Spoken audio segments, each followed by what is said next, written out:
Last episode में हमने देखा था कि माओ फैमिली का एक आदमी अपने लाइटनिंग वुल्फ के साथ एरिना में आ गया था और फिर वो एक दूसरे आदमी से पूछता है कि आखिरकार तुम्हारी टीम कहाँ है। तभी एंट्री गेट की तरफ से आवाज आती है कि हम लोग यहाँ हैं। और अब हम देखते हैं कि बाइफेंग और ब्लैकी एरिना में आ रहे होते हैं और अब एक थर्ड आई वुल्फ को देख के इस माओ फैमिली के आदमी के होश उड़ जाते हैं और अब ऑडियंस भी एक थर्ड आई वुल्फ को देखने के बाद बहुत ही ज्यादा चेयर अप करने लगते हैं। और अब ब्लैकी और वो लाइटनिंग आइस वुल्फ एक दूसरे को देख रहे होते हैं और अब उस लाइटनिंग वुल्फ को भी पता चल जाता है कि सामने कौन है। और अब अपने बीस्ट को डरता देख के माओ फैमिली का आदमी कहता है कि तुम क्यों डर रहे हो, तुम भी तो एक डिवाइन बीस्ट हो। और अब वो माओ फैमिली का आदमी सोचने लगता है कि आखिरकार इनके पास एक थर्ड वुल्फ आया कहाँ से। और फिर वो आदमी अपने यहाँ से एक पिल निकालते हुए कहता है कि भले ही इसके पास थर्ड आई वुल्फ क्यों ना हो, लेकिन फिर भी वो मेरे लाइटनिंग आइस वुल्फ के सामने नहीं टिक पाएंगे। और इतना कहकर वो आदमी उस पिल को अपने बीस्ट को खिला देता है और अब उस पिल को खाते ही उसका बीस्ट बहुत ही ज्यादा एग्रेसिव हो जाता है। और अब बाइफेंग कहती है कि ब्लैकी मुझे तुम पे भरोसा है। और अब ब्लैकी भी रोर करते हुए रिंग में आ जाता है और अब ब्लैकी के पावर को देखने के बाद सारे लोग भी कहते हैं कि वाह क्या बीस्ट है। और अब माँ फैमिली का ये आदमी बाइफेंग से कहता है कि भले तुम्हारे पास एक थर्ड आई वुल्फ क्यों ना हो, लेकिन जीतूंगा तो मैं ही। जिस पर बाइफेंग कहती है कि हाँ वो तो कुछ ही देर में पता चल ही जाएगा। और अब धीरे धीरे रिंग का माहौल गर्म होने लगता है और अब ब्लैकी अपने मन में सोचता है कि पता नहीं सावचन की वजह से और किससे किससे फाइट करनी होगी। और अब वो आइस वुल्फ अपनी पावर की मदद से एक बहुत ही धारदार अटैक को क्रिएट करता है और फिर उस अटैक को ब्लैकी की तरफ भेज देता है। लेकिन ब्लैकी उस अटैक को बिल्कुल पान की तरह चबा देता है और अब वो बीस्ट दौड़ते हुए ब्लैकी की तरफ आने लगता है। और फिर जब वो बीस्ट ब्लैकी के पास आके उसे काटने की कोशिश करता है, तभी हम देखते हैं कि ब्लैकी इतना ज्यादा पावरफुल था जिसकी वजह से ब्लैकी की स्किन को काटने के कारण उस बीस्ट का सारा दांत वहीं पे टूट जाता है और जिसकी वजह से वो बीस्ट बहुत ही ज्यादा घायल हो जाता है। और अब इस सीन को देखने के बाद ऑडियंस भी कहने लगते हैं कि माओ फैमिली तो गया, क्योंकि इस थर्ड आई वुल्फ को तो देखकर ऐसा लग रहा है कि मानो इसने अभी तक शुरू भी नहीं किया है। और अब फिर से वो थर्ड आई वुल्फ अपनी पावर की मदद से बहुत सारे आइस के वेपन क्रिएट करने लगता है। और अब ये देखने के बाद ब्लैकी कहता है कि चलो अब इस खेल को खत्म करते हैं। और अब ब्लैकी अपनी जगह से गायब होकर सीधे उस वुल्फ के पास पहुंच जाता है और सीधे उसे अपने जबड़ों में जकड़ लेता है और बस देखते ही देखते ब्लैकी उस वुल्फ को निपटा देता है। और अब ये देखने के बाद बाइफेंग जितना खुश होती है उतना ही बड़ा झटका माँ फैमिली के आदमी को लगता है। और अब बाइफेंग ब्लैकी को सहलाते हुए कहती है कि तुमने बहुत ही अच्छा काम किया है। और अब बाइफेंग माँ फैमिली के आदमी से कहती है कि क्या माँ फैमिली के लोग अपना बेस्ट बस इतना ही दे सकते हैं। जिस पर माँ फैमिली का आदमी कहता है कि अगर तुमने इस बार जीत लिया तो क्या हुआ, तुम कभी भी दोबारा माँ फैमिली से नहीं जीत पाओगी। और अब ये सुनने के बाद बाइफेंग उसे यूजलेस कहती है। और अब सीन चेंज होता है और हम सावचन को देखते हैं जहाँ पर बाइफेंग सावचन के पास उस मैच की विनिंग प्राइज लेके आई हुई होती है। और अब सावचन उस प्राइज को देखता है और फिर उसे ब्लैकी को खिला देता है। और अब ये देखने के बाद बाइफेंग बहुत ही ज्यादा हैरान हो जाती है। और अब सावचन बाइफेंग से पूछता है कि क्या मैंने जो मैप तुमसे मांगा था वो तुम ले आई। जिस पर बाइफेंग भी उस मैप को निकालते हुए कहती है कि तीनों सिटी में स्पिरिट स्टोन मिलने के जितने भी लोकेशन है उन सारे जगहों को इस मैप में लोकेट किया गया है। और अब सावचन उस मैप को देखते हुए कहता है कि जैसा कि मैंने एक्सपेक्ट किया था, जहाँ पे ज्यादा स्पिरिट स्टोन मौजूद था उन जगहों में पहले से माइनिंग करके उन स्टोन को निकाला जा चुका है और अब बस छोटे छोटे प्लेस ही बचे हैं जहाँ पर स्पिरिट स्टोन मौजूद है। जिस पर बाइफेंग बताती है कि हाँ ये बात सच है कि बड़े बड़े जगहों से स्पिरिट स्टोन निकाला जा चुका है, लेकिन कुछ छोटे प्लेसेस ऐसे भी हैं जिनमें बड़े जगहों से भी ज्यादा स्पिरिट स्टोन निकाला जा सकता है। और फिर बाइफेंग उस मैप में सावचन को एक जगह दिखाती है और उस जगह के बारे में बताते हुए कहती है कि यहाँ पे कभी कभी पर्पल स्टोन निकाला जाता है। और अब ये सुनने के बाद सावचन कहता है कि पर्पल स्टोन तो एक अर्थ लेवल के स्टोन के बराबर होता है। जिस पर बाइफेंग कहती है कि इतना ही नहीं, पिछले साल उस जगह पे कुछ लोगों को रेड फ्लेम स्टोन भी मिला था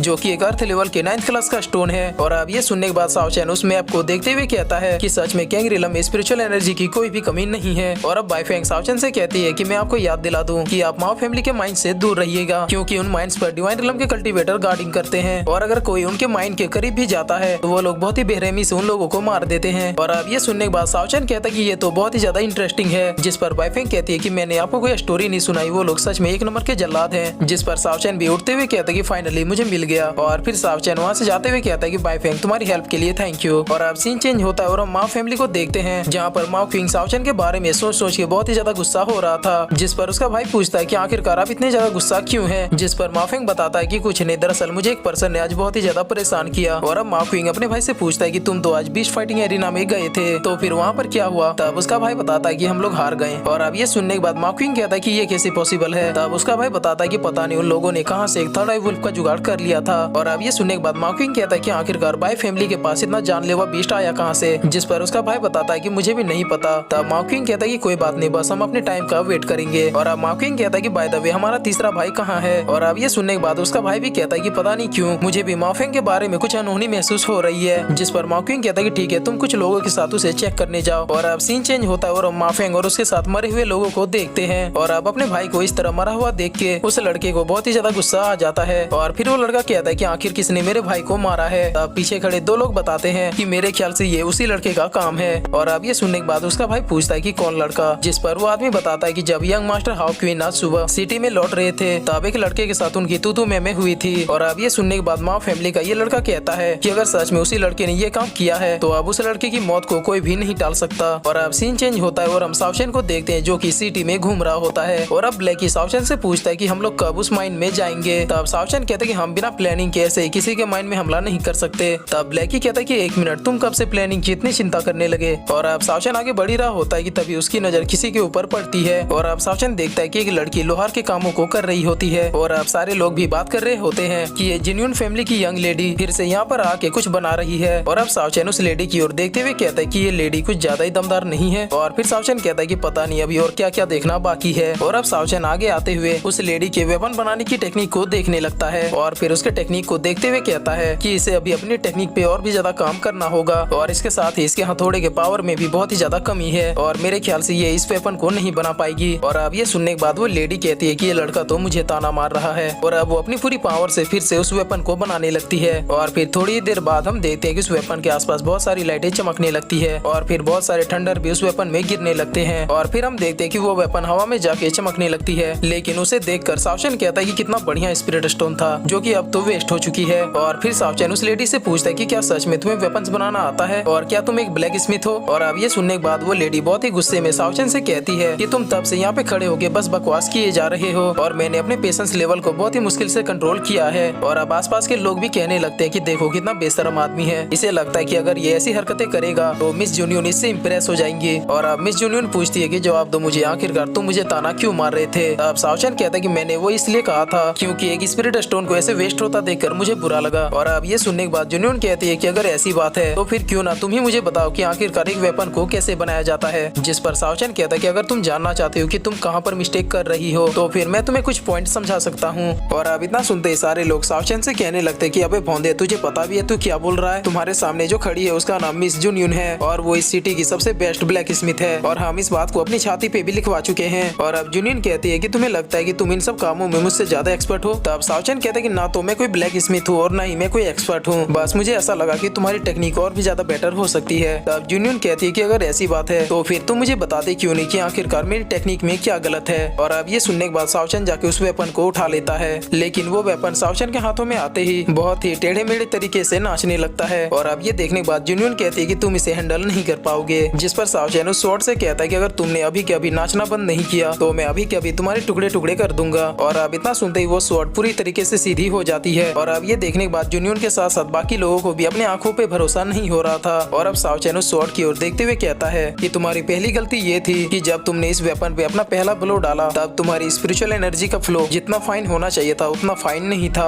और तुम्हारी दूसरी गलती ये है कि जब तुमने अपने 8वें स्ट्राइक को मारा तब तुम्हारे पावर और एंगल में भी थोड़ी गड़बड़ी थी जिसकी वजह से इस वेपन की पावर बहुत ही ज्यादा घट गई है। और अब सावचेन की बातों को सुनने के बाद जूनियन भी सोचने लगती है कि आखिरकार ये आदमी है कौन। और अब सावचेन लास्ट पॉइंट बताते हुए कहता है कि जब तुम अपने फिनिशिंग मूव को हिट कर रही थी तब तुम्हारे दिमाग में कुछ और चल रहा था और तुम्हारे दिल में कुछ और था और ऐसी कंडीशन में ये इम्पॉसिबल है कि तुम किसी अच्छी चीज को बना पाओ। और फिर सावचेन कहता है कि मैंने तुम्हारे बारे में जितनी भी बातें कही क्या उनमें से कोई गलत है। जिस पर जूनियन नो कमेंट्स कहती है। तब सावचेन कहता है क्या तुम मानती हो कि मैं तुम्हें सिखा सकता हूँ। तब जूनियन हाँ कहती है। और अब तभी हम देखते हैं कि उस जगह पे एक और आदमी आ जाता है जो कि जूनियन से कह रहा होता है कि तुम यहाँ पे वापस आ गई। और फिर वो आदमी जूनियन की तरफ बढ़ते हुए कहता है कि वापस घर चलो। जिस पर जूनियन भी उस आदमी से कहती है कि मुझे वापस घर नहीं जाना है। तब वो आदमी काफी ज्यादा गुस्से में कहता है कि आज तुम्हें देखने के लिए अपर इलम से लोग आने वाले हैं और तुम घर से भाग के यहाँ पे आके बस इन वेपन्स को बना रही हो। और फिर वो आदमी आगे कहते हैं कि तुम एक वुमेन हो और इसीलिए तुम्हें अपने फैमिली के रिस्पेक्ट के बारे में सोचना चाहिए, ना कि पब्लिक में आके ऐसे लोहार के कामों को करना चाहिए। जिस पर जूनियन कहते हैं कि अगर आपको इज्जत और फेम चाहिए तो आप ही उन अपर इलम के लोगों से शादी क्यों नहीं कर लेते। और अब ये सुनने के बाद ये आदमी जूनियन के ऊपर बदतमीज कहते हुए हाथ उठा देता है।